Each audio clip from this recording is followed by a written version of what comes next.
What's up, guys? Got a cool video today on a iMac G4. If you saw my previous videos, I had the intro video for Mac OS X, Tiger, and Leopard. So this is the video of it.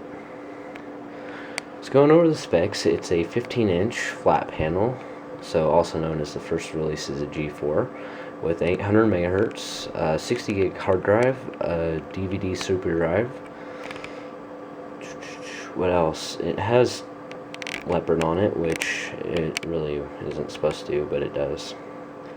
And that's about it. It also does have the upgrade graphics chip of the NVIDIA 2MX 32 meg card. So we can also see we have a Microsoft mouse and a Apple wireless keyboard. Now all the media buttons in the top, those don't work in Tiger, but under Leopard they end up. But in Tiger, the eject key did work. So anyway, this is a really cool design. They made these for 2 years, I believe. Over 2. It wasn't no more than 3 years. It was either 2 or 2.5. But the screen you can actually push down all the way, and you can tilt it 180 degrees from this side to that side. And it's just really cool. And then another cool thing is if you hold it or even go down like that, the screen stays in the same spot. And then you can also tilt it in, tilt it way out. And that chrome bar is a fingerprint magnet. So up here you actually have a fan underneath this plastic. You won't be able to see it, but there's a fan in there. And it's got a really cool looking profile. When you look at it from the front, it actually looks like the screen's floating in the air. But anyway, I'm going to pull this out here and look at the ports. We have Kensington lock. This is pretty common.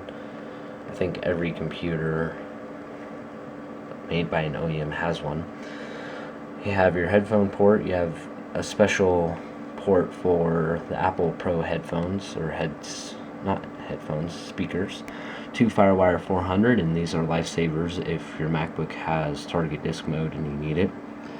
Ethernet, power, modem if you still use that, 3 USB 1.0 ports, and a mini VGA port. Then way over in the corner we have the power button, so I'll go ahead and start it up. Another thing while it boots up is you'll see all those little lines right there. That's where air actually comes in, and then it goes throughout the machine and out the top. And if you're looking at these, they kind of look like a sunflower.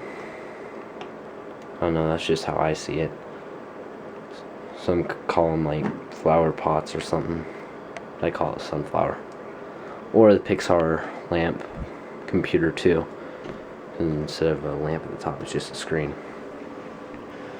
So this has Leopard on it, and if you know the Leopard system requirements, it's actually an 867 megahertz G4. Well, if you go into Open Firmware, and the keys for that is Apple, so also known as Command, Alt, or Option, O and F, and you type in like these numbers, which I'll have somewhere at the bottom of the video.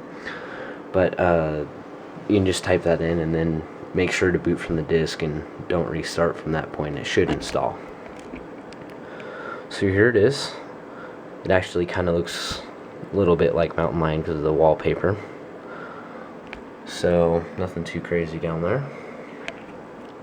Go ahead and go to About This Mac. So again, 10.5.8 with all the updates, 800 megahertz G4, and 512 megs of RAM. Could go more in depth to it with what types of DVDs and stuff it burns, but I'm not too worried about it.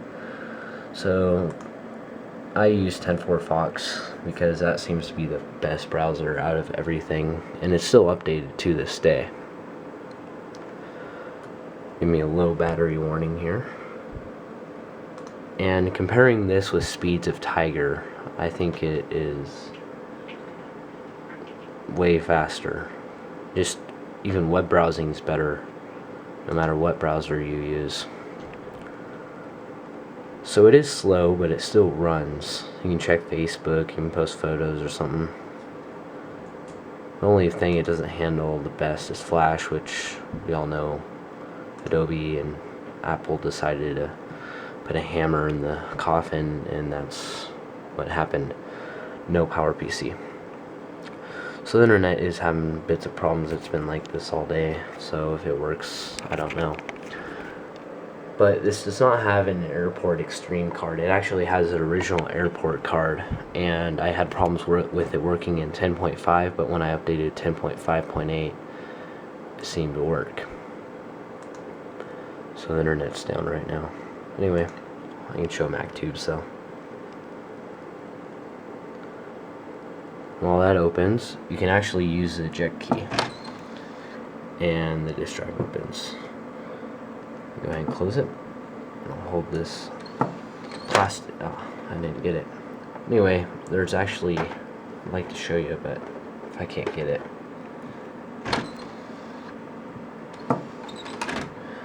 So you can see there's a cutout right there and a cutout in there. Right at the top of here is a metal grill, and air actually channels up through here up to the top, and obviously out the top. So in MacTubes, this actually handles video really well. You need Tiger 10.4.2 or higher, and if you have 10.4.11, I guess you're better. Anyway, all you do is type the video right there, and then it will give you like a preview image, a description, the author, time, views, and the rating. So it's a cool app because it doesn't use Flash, and it's not nearly as much as a hog. I actually have one of the old Plex media centers because that's what I use, and it works really well like that. And then something cool about iCal is the calendar actually down there changes. Under everything below Leopard, it didn't do that, but something kind of cool. So I don't know what else much I can go over. This is just kind of doing an overview video, because I might have this sold. And then if it is sold, I'll be buying a iMac G5. The one I'm looking at is a 20-inch 1.8 G5, 512 megs RAM, and then Bluetooth and wireless, of course. So anyway, that's about it, and I'll talk to you guys later.